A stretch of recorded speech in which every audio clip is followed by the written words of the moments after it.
everybody, and welcome to another episode of Eating at a Meeting. I needed to chat with these two women here, two wonderful advocates for food allergies.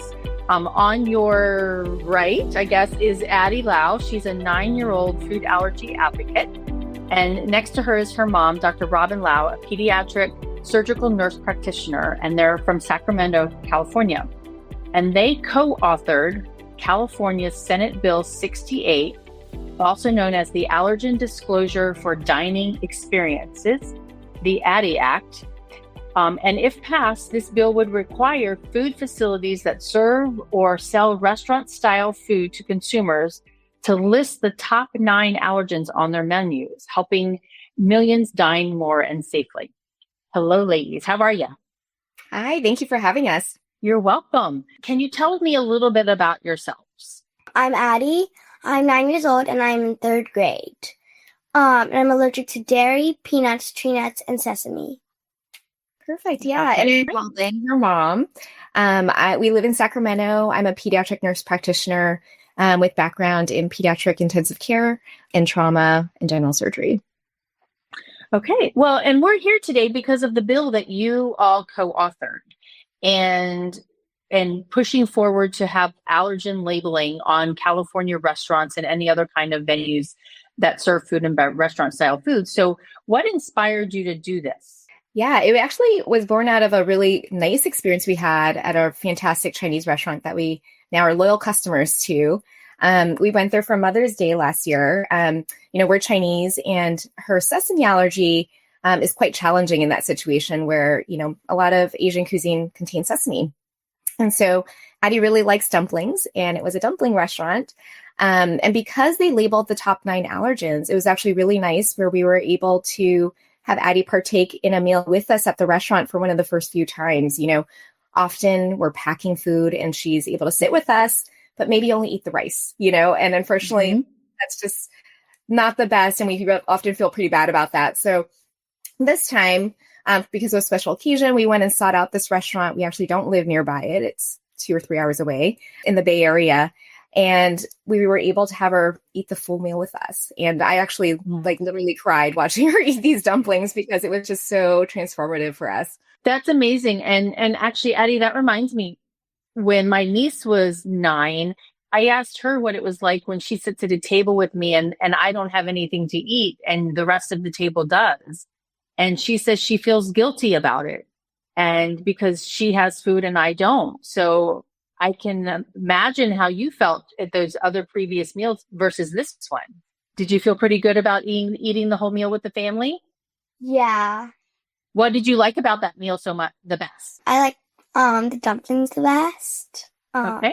Very good. So with that idea in mind, let's jump to a question to you specifically. What is it like? What's your daily life like navigating your food allergies? I've had food allergies for a long time, of course. I know it's like, but at restaurants, whenever we dine out, sometimes we don't know, the waiter doesn't know, and I feel insecure, because if they serve me food and I don't know what's in it, I might not even take it. I might just eat what my mom has packed me, and just watch the rest of my family eat while I can't eat because we don't have good information. Mm-hmm. And that's the most important part about your bill, right? Robyn, so how did this go back? Before we started, you said you all started this back in last summer. So tell me what the whole process was in designing this bill and how you've partnered with the senator. Yeah. So, my background being a nurse practitioner, I'm actually part of a little local chapter of NAPNAP. It's the National Association of Pediatric Nurse Practitioners. So I helped start that Sacramento chapter, was the past founding president, and then now I'm the current legislative chair. We just have the opportunity that we live at the capital of California. So I thought this was such a great opportunity. I helped organize our first day at the Capitol and learned how to do that, set up meetings with the Senate and Assembly member offices. And Addie saw me doing that and she said, oh my gosh, well, I want to go to the Capitol too. And let's do this for food allergy. She just started getting involved being a Red Sneakers for Oakley ambassador. She did a school-wide assembly last year in May. And so really that interest was picking up. And so we said, okay, well, let's do it. There was a law review that was excellently written by Dr. Doctorov about this, how do we bring labeling to restaurants? And so that really provided a lot of background for me. And then I was able to bring this little 2-pager proposal. We went to the Capitol in October and met with several offices, and we luckily found Senator Menjivar, who wanted to author it. Nice. And can you tell us some of the specifics in the bill? Yeah, of course. So it would require the labeling of the top 9 food allergens. And the reason why the top 9 is that mirrors what's currently mandated for packaged foods. Mm-hmm. And the top 9 allergens, though it doesn't encompass everyone's allergens, it does encompass 90% of the top 9. The top 9 encompasses 90% of people's allergens. Right. Okay. Yeah. So it'd be pretty comprehensive. Okay, go ahead. It'd be pretty comprehensive in having to do that on the label. The last thing to note, for packaged foods currently it's voluntary to list kind of cross-contact or precautionary labeling, right? Mm-hmm. So they contain same facility as, you've seen those on labels. So that currently is voluntary and not mandated. It's not actually defined yet also by the FDA. So we felt at this time, because for packaged foods, it's not mandated yet, we're not going to bring that over to, this new bill. So this is only for what foods contain, not just cross contact.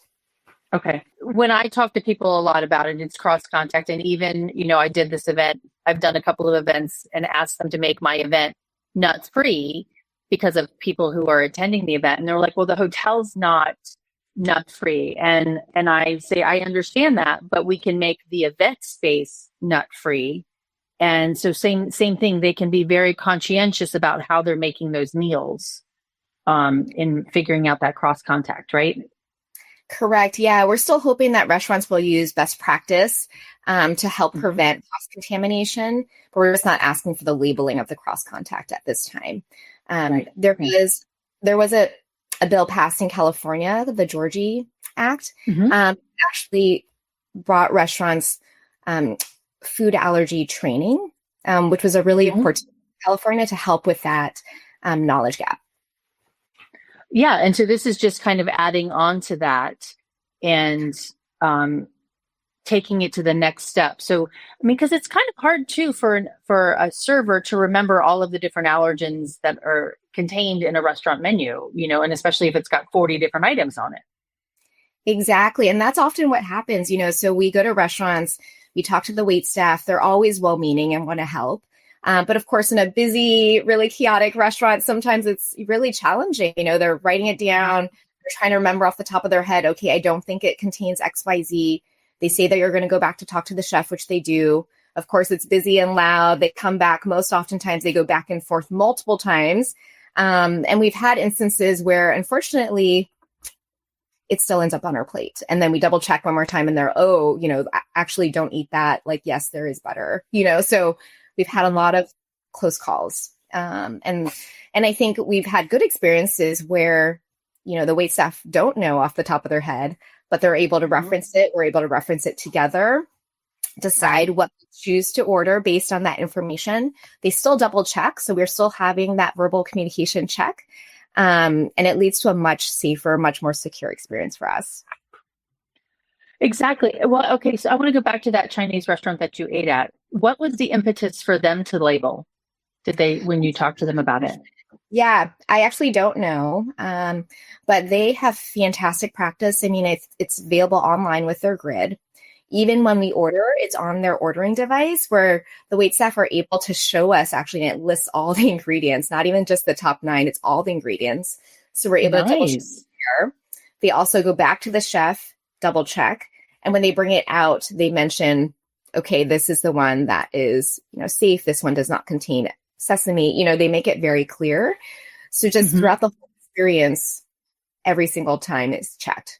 And we've had this every time we go to this restaurant, because of course now we're loyal customers, this is the only place we go. It happens all the time. Well, that's so nice. And Addie, when you go to that restaurant, do you place your own order? Yeah, well, yeah. She knows exactly what she wants to eat. Yeah. She knows exactly which dishes are safe. Okay, so in doing this bill, Addie, you all, because you're in Sacramento and you've written this bill with the senator, you went to the Capitol and you spoke in front of a Senate hearing. Is that correct? Mhm. Can you tell me a little bit about that and what was the most exciting and proud moment of that? Well, I brought my class with me to the Capitol, and they watched the hearing. So when it was my turn to speak up, after that, we had people come up and say their name and say that, like, I support this bill. So my whole class got up, and each one of them said, like, their name and supported it, my bill. That's fantastic. I hope that made you feel really special and proud, right? Mm-hmm. And that's a really good teacher that helped bring your class to the Capitol. Yeah. Yeah, they were even able to meet with some Senate offices too. So we broke them up into teams of 5, and they got a really good experience advocating for Addie. That's fantastic. What's the next step? Yeah, so we passed the Senate Health Committee 11-0. Hooray. And then the next step is the Senate Appropriations Committee. That one is not an in-person. So that one we are just meeting with the Senate offices, with the analysts, and we'll get that decision by May 23rd. So once that passes, we'll be able to go to the Senate floor. That's the first week in June for the full Senate to vote. And then if that passes, it goes over to the Assembly side. Assembly side mirrors the Senate side. So Assembly Health Committee, that will be an in-person hearing where Addie's able to give testimony again. People who want to come and support can come in person. So that'll probably be more late June, July. Okay. And then it'll go to Assembly Appropriations next, and then Assembly floor. And if it passes all of those, it'll probably be by September. We should know if it's fully passed there. And then Governor Newsom has until early October to sign it. Okay, so it's pretty fast. Yes, yeah, it's a process. And then I know there was a date in there that you would like it, I mean, besides being passed, then to be implemented, because it's not going to be necessarily an easy thing for a restaurant to do. So can you talk about how that you all want to help and work with them to make it as easy as possible? Yeah, we definitely wanted to allow an Apple rollout plan, knowing that currently, there was a 2020 publication that said, about only 9% of restaurants currently in the U.S. are really labeling. So we know that there's definitely going to need some ramp up time. So not until July of 2026. Okay. So it would give them about 9 months to put all the labeling on their menus and things? Correct. Yeah. Okay. Are you guys putting together any education or efforts to help them do that? Is that part of the bill at all? Yeah, not at this time. Definitely, if it is successful, that's something that we hope to provide. And we're open to kind of questions or any feedback about what's necessary and what's needed. Okay. I really want to know how you came up with the name that matches your name, Addie. I know, that was so sweet. That was from the Senate office, They're like, oh, we want to name it after Addie, but we want it to be an acronym that really reflects the goal of the bill. So ADDE, it was actually perfect that her name was kind of one letter missing. Yeah, exactly. Yeah. So what kind of information or what support do you need from other people to help push this forward? Yeah, I would say, I think we've gotten a lot of community support. People finding out about the bill are very excited in the food allergy community, knowing how impactful this will be in terms of safety. And so we have a lot of, allergy content creators, spreading information, things like that. But what we're really hoping also is, small restaurants, bigger restaurant chains will join us also in supporting this, knowing that some restaurants are already doing this. So, and telling people that it is possible for this to be done. And honestly, we really hope to bring more business to the restaurant industry in this. There are 4 million people in California affected by food allergies. Those are only those directly affected, right? We do know that families like ours, spouses of those with food allergies oftentimes shy away from dining out if it's unsafe, because obviously they don't want their loved ones to not be able to partake. And so really, by having good labeling, by having good information, we're hoping that all of us can kind of go out more and be more involved in the restaurant industry and bring out more business. The other thing too that I shared with you too is that the amount, like as an event planner, the number of people who are coming to California for vacation or for business, that adds another large contingency of people who are dining out and eating at convention centers and hotels that have food allergies. And I mean, so that's another huge contingency of people that can be impacted positively by this law. Yeah, 100%. And the food allergy community is very loyal. You know, I mean, once we find a good restaurant that we feel is safe, that has good information, we will frequent that restaurant many, many times. Those will be our go-tos, you know? So, yeah. The restaurant that I was telling you about before we started is Burton's Restaurant Bar and Grill, and they started up in Massachusetts, but I interviewed the founding chef of that restaurant, and they have a very strong allergy protocol and gluten-free protocol. And she sent me a message that the day after she was on the podcast myself, saying that a family reached out and said they planned their vacation around where Burton's restaurants are located. And so, and they ate dinner there for 8 days straight because they knew Burton's would take care of their son. Isn't that cool? That is so cool. I mean, that's what we do with the dumpling restaurant in Taifeng. So it's what we do. All right. Our friend Erin is on LinkedIn here, and she said, allergic diners are loyal customers when they feel safe and accommodated. 100% agree, Erin. I mean, it's huge. And I think I just saw Addie Lao just commented on here too. I need to figure out where that went, but hopefully it comes in here. And 100% in, I don't know what LinkedIn user says, 100% in California now. I don't know who that was, but thank you so much. So what is the end goal is to get restaurants to put their allergen labelings on this. And can you touch on any of the people who are against this bill and how we can help them understand the positivity around it? Yeah. So currently, we have over 30 organizations that signed on to support. And fortunately, we did receive 2 opposition letters. One was from the California Restaurant Association with FAIR, which is our food allergy nonprofit. So unfortunately, they cited it could potentially provide a false sense of security. We do know that with labeling, this would really be the gold standard. So I don't think at all it will lead to false security, because families with food allergies will know to ask anyways and have the verbal communication like we discussed. So in addition to labeling, it's another added layer of protection. And families will still double check the information, still have that conversation with staff. So if anything, it's just forming the conversation and creating a better culture of safety and awareness. 100% agree. Yeah.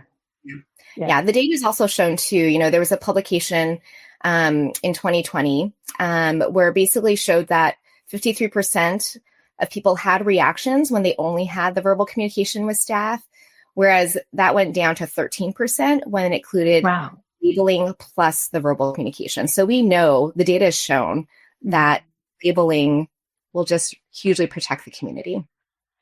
Well, and just on that labeling side too, and I think I said it earlier too, is that it helps the servers because there's so much to learn, and they're taking all of those orders, the labeling. And if you think about the restaurants that already have to do it, if they have 20 locations or more, right, they have to provide that information. And it is a good, although I do go to restaurants, some of those places when you're at the airport and they don't even know they have that grid, but at least it's a thing that I can go online and look and show them, and it does help. All right. And that was Allie that commented now, and she just said she's in California now, and she agrees it's a popular spot to travel for work and vacation. And I was looking at the statistics on how many people travel to the state of California, and $5.9 billion was spent on food and beverage by California tourisms. Wow. Yeah. All right. And Aaron just popped in here too. Bonus, reduces miscommunication between the kitchen through servers, managers to diners. Yes. I agree with that too, Aaron. Yeah. Thank you. And Allie popped in here too. Again, overall, this will be only positive. So Addie, what would you want me to do as a person to support you? I would want you to, tell her friends. Yeah. There's a letter I can sign, right? Yeah, I can sign our bell. Yeah, so those who want to support, come to our website. It's called AddieTellsAll.com. And basically we have links for people who want to sign on to support, mostly for organizations, businesses, if you're part of or have a connection with, a restaurant, a professional organization, anything like that. We'd love to get sign-on support. Thank you for providing the link there. And then, if you're an individual living in California and you want to support as well, join me. Join Addie and I. We're going to meet with some Senate and Assembly member offices. We need all the help. And tell your story. That's really impactful. Write individual letter support with your picture. Tell your story, because I think it's beyond us. We're just one food allergy family. The goal is to protect everybody, obviously. And everyone has their individual story to tell. And Brian Hum is one of those people in California. He's a restaurant owner, but he's also the father of boys with peanut allergy. Yeah. And he spoke at the town hall, unfortunately telling us that, he lost one of his sons because of not having good information. And as a small restaurant owner, he says that, this is absolutely possible to do this. Well, and I think a lot of those restaurant owners, if they're smaller, they're doing scratch kitchen kind of opportunities. And so it's not necessarily processed foods. And so I think it's a lot easier to be able to tell what you're cooking and providing that information. Okay, so Aaron just asked again, what can Californians do to support this bill? And that is, again, supporting you when you go to Capitol Hill, signing on to the bill and supporting it, which you can do at your website, right? And the other thing too, so if you're dining at those favorite restaurants of yours that really do support food allergy families, say thank you, let them know about this bill, ask them to sign on to support, because I think that'll be really helpful. The more support, more organizations that can help sign on, the better. Yeah, exactly. And what's been the hardest thing to do in doing this advocacy work? Yeah, if anything, I just wish there was more time. I still work full time as a nurse practitioner, so This is often, this is obviously our passion project. Waking up early in the morning to work on it after work. So just wish there was more time to do more things, but this has been really exciting. That's good. And talking to the legislators that you have, face to face, has it worked well talking to them face to face and getting them to understand the importance of this? Yeah. I think a lot of people probably, if you don't have food allergies, you don't quite understand, right? I think, I've had people tell me, oh, well, can't you just see there's no sesame? Like you don't see the sesame seed. I'm like, no, there's sesame flour, there's sesame oil. I think there are a lot of hidden allergens, and that's a piece that not many people may understand. So a lot of it is education, and meeting with the Senate offices. Addie's able to tell her story. We're able to kind of explain that. And off the bat, most often they also tell us like we have a family member who has food allergies, or we have a friend. So a lot of people have personal connections with food allergy families, and they understand. That's good. And it's hard to walk in someone's shoes without, you have to really do that. And here is Allie saying, you two are doing an amazing job. Thank you so much for working on this. Thank you. You're welcome. And, okay. So if there is one thing, one thing is we're going to all go on and take action by submit your support. And I'm going to put the take action page directly up here as well and post that so people can see what that is. The next thing that we can be in person with you is in June, you think? Is that right? The end of June, beginning of July? Will probably be late June, July. So once that date is We'll definitely advertise that. If you want to make a trip out to Sacramento, I think that'd be really exciting. You can definitely show physical support. And before each committee, that's when we have opportunities to submit more support letters and show these organizations, individuals that are signing on. So our next deadline will probably be around May 9th is when we're hoping to get our next batch in so that we allow ample time for the Senate Appropriations Committee to see all of that. And do you need any other, besides the signing of our names, company names and personal names, do you need any other kind of research or documentation that can help support? Like if a restaurant does this already, how it's helped them, is there anything like that would be helpful? I think definitely if you want to, if you have a good kind of example of how restaurants do it, always helpful to share so that other restaurants can know it's possible and kind of think creatively of how they can implement it. I think that's always helpful. AFA, our co-sponsor, made it super simple where they are doing a joint letter. So, obviously we know it takes a lot of time to write an actual support letter. So if organizations just want to kind of do a click and sign, that's really an opportunity. So that link is on our website, and then we can just use their logo. Okay. I'm going to, I did sign that letter, but I will also do my own personal letter to show my support from the event side of things, because I think that's an additional group of people that are that can be positively impacted by this. We've got a couple people over on Instagram. We've got Margaret and Aaron and Chef Jamie Barnes. If any of you have any comments or questions for Robyn and Addie, let me know. But Addie, any cheerleading points that you want to say to us to say go for it and help you? I think your take home is so important. This is going to save lives. So, we are only us and we only have so much time. So I think anyone who wants to support this bill, think of 5 to 10 people that you can share this to or more on your social media just to help get the word out. And everyone has their own connections. So please use those connections and help us. I will do that. And then we just got a comment from Margaret, who is My Gluten-Free Gal on Instagram and Facebook and such, and her website. But she just said, sharing your story on my Facebook page to help bring support to your cause. So proud of you. Thank you. Well, we probably don't have quite as many followers as many. So thank you so much for these forms. You're welcome. Yeah, the allergy community, as you said, was very loyal. We are supporting you 100%. And whatever we can do to help, please let us know. We are here to help you. And congratulations and good luck. Thank you so much for having us. This has been so fun. Thank you. You're welcome. All right, everybody. So go in and sign it. Let's put that banner back up on here. Let's go in and go to Addie Tells All and sign the bill and show your support for that. And until next time, stay safe and eat well, and make sure that you are making sure people eat safely with food allergies. Addie and Robyn, thank you so much for your time today, and thank you for what you're doing for the whole community. Wonderful. Thank you. Thanks for listening to the Eating at a Meeting podcast, where every meal matters. I'm Tracy Stuckrath, your food and beverage inclusion expert. Call me and let's get started right now on creating safe and inclusive food and beverage experiences for your customers, your employees, and your communities.